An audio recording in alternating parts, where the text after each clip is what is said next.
چیتے نے کتے سے پوچھا، تم نے انسانوں کو کیسا پایا؟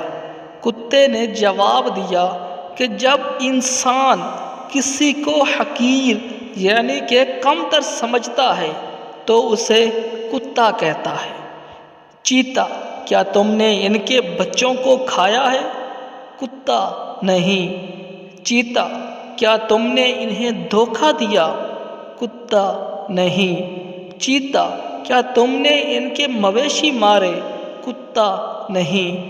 پھر چیتے نے کہا، کیا تم نے ان کا خون پیا؟ کتا بولا، نہیں۔ چیتا بولا، کیا تم نے ان کو میرے حملوں سے بچایا؟ کیا تم نے ان کو میرے حملوں سے بچایا؟ کتا بولا، جی ہاں۔ چیتے نے کہا، انسان بہادر اور ہوشیار کو کیا کہتے ہیں؟ کتے نے کہا کہ وہ اسے چیتا کہتے ہیں۔ چیتے نے کہا، کیا ہم نے تمہیں شروع سے مشورہ نہیں دیا تھا کہ ہمارے ساتھ چیتا بن کر رہو؟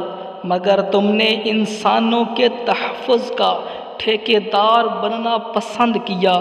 میں ان کے بچوں اور مویشیوں کو مارتا ہوں، ان کا خون پیتا ہوں، ان کے وسائل اور محنت کھا جاتا ہوں۔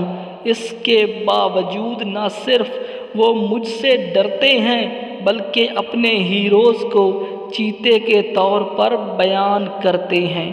تمہیں یہ سیکھنا چاہیے کہ انسان اپنے جلادوں کے سامنے سر تسلیم خم کر لیتے ہیں اور اپنے وفاداروں اور ہمدردوں کی توہین کرتے ہیں۔ امید کرتا ہوں کہ آپ کو میری یہ بات ضرور سمجھ آئی ہوگی۔ مہربانی فرما کر چینل کو سبسکرائب کر دیجیے گا۔